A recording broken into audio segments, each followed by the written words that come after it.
This morning, as a trove of emails was released revealing that Trump had been with an Epstein victim at Epstein's house, that he was on Epstein's plane, that he knew about the sex-trafficked girls, Trump himself has gone into a public and private panic. Now, I'll get to the private part in just a moment, so stick around because you'll want to hear that.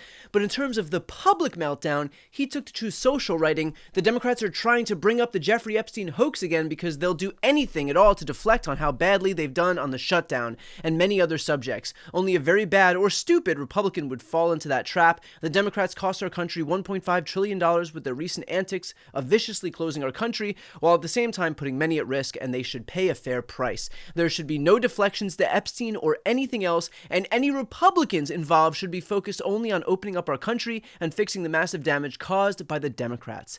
Not to be outdone by himself, he followed that up with another post on Truth Social where he wrote, "In other words, the Democrats are using the Jeffrey Epstein hoax to try and deflect from their massive failures, in particular, their most recent one, the shutdown."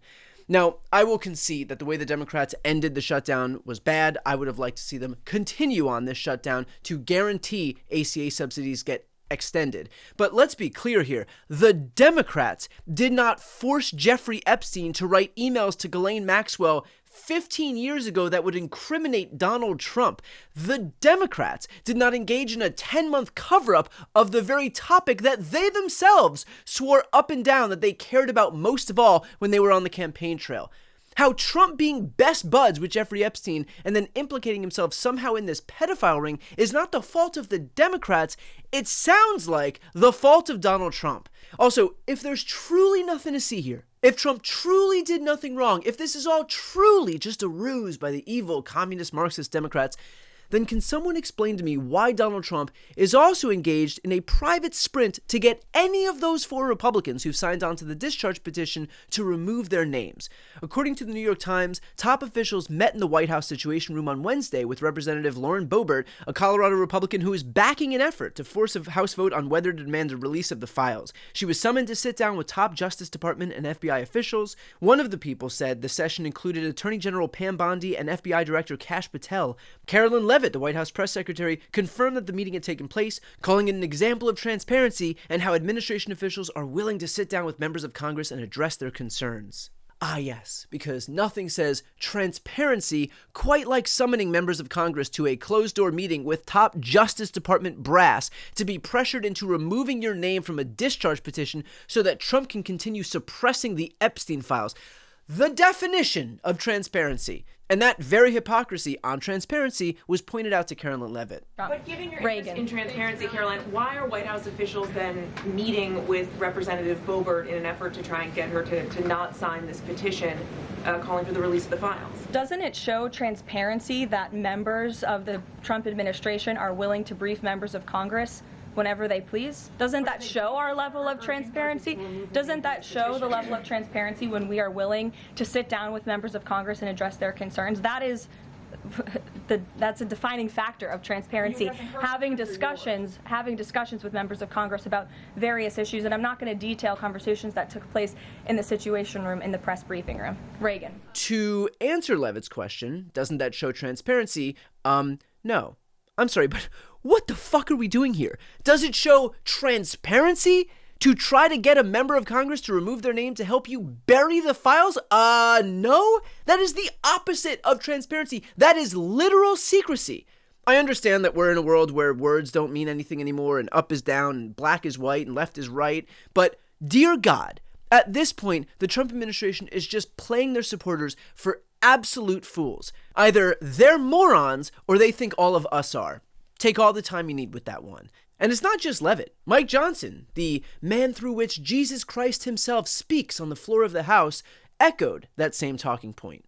I don't. I think it's all been explained. I think this is a massive distraction by the Democrats while we're trying to get the government reopened and covered for their mistakes. And I find it interesting that the press corps didn't ask all these questions for 4 years during the Biden administration. But the president is the one who wanted all these documents out. Why not release all these documents now? He's for maximum transparency. He said it as recently as a couple of days ago, and I talked to him about it today. He's for everything coming out. Always has been. He's for everything coming out. Always has been. Which is why he's trying to prevent the release of the files, and I've been helping him. I mean, again, how stupid do these people think we are? Trump and Johnson are the two principal perpetrators of this cover-up. Johnson literally adjourned the House 2 months ago to prevent this discharge petition from being signed, and only after keeping Representative Adelita Grijalva out of the House for a staggering 50 days was he forced to swear her in today, where her first order of business was to do this. Just this morning, House Democrats released more emails showing that Trump knew more about Epstein's abuses than he previously acknowledged. It's past time for Congress to restore its role as a check and balance on this administration and fight for we, the American people.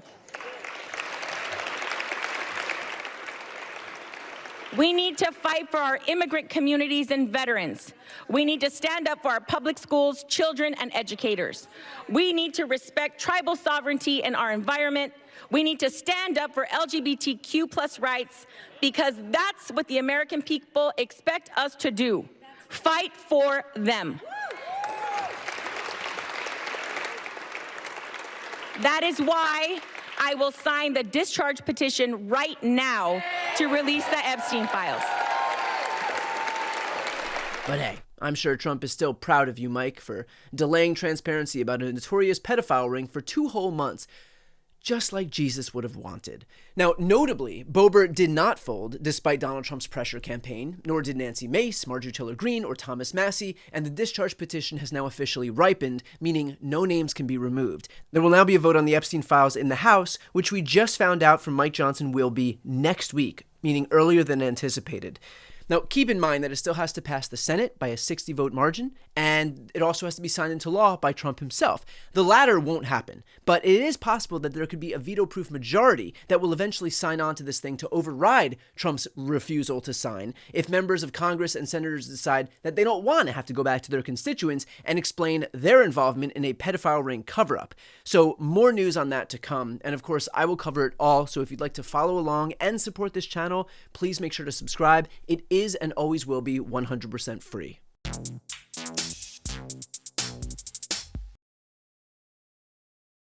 Before you go, if you enjoyed this content and you want to see more and support independent media, please subscribe to this channel. The subscribe button will be right here on the screen.